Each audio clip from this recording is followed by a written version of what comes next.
une première prise de parole très attendue. 15 jours après la découverte des ossements du petit Émile, 2 ans et demi, près du lieu où il avait mystérieusement disparu en juillet dernier, sa mère a finalement choisi de sortir du silence ce mercredi 17 avril et de s'adresser aux nombreuses personnes qui les ont soutenues, elle et son époux, durant cette attente insoutenable. Un calvaire qui s'est finalement conclu par une terrible nouvelle. 9 mois après la disparition de leur fils Émile, 2 ans et demi, alors qu'il était resté chez ses grands-parents dans le petit hameau du Haut-Vernay, Colomban et Marie-Soleil ont finalement appris le pire le 1er avril dernier, les ossements du petit garçon ont été retrouvés non loin de là dans une forêt. Un terrible drame pour eux mais aussi pour toute la famille, et pour tous les gens qui continuaient d'espérer revoir le garçonnet en vie après une telle attente.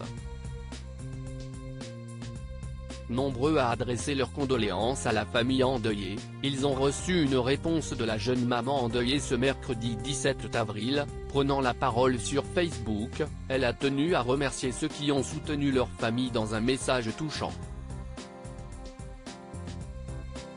Un immense merci pour les très nombreuses participations à la cagnotte. Nous en avons reçu une première partie. Nous essayons de lire tous vos messages, que ce soit les commentaires, les lettres. Et nous sommes toujours très touchés par votre compassion, a écrit sa mère sur la page Prions pour Émile, créée en juillet dernier et où les anonymes partageaient depuis leurs prières pour le petit garçon. Il faut dire que la cagnotte va pouvoir aider tout le clan à organiser de belles obsèques au petit garçon, dont les restes ne leur ont pas été rendus. Envoyé à Cergy Pontoise pour être étudié par l'IRCGN, le pôle scientifique de la gendarmerie, il pourrait en effet expliquer comment est décédé le garçonnet et potentiellement mettre, enfin, les gendarmes sur la piste pour comprendre ce qu'il s'est passé le 8 juillet dernier. Disparu alors qu'il était en vacances chez ses grands-parents maternels, en compagnie de ses 8 oncles et tantes, le garçonnet avait été recherché par des centaines de bénévoles durant plusieurs jours, sous une chaleur accablante.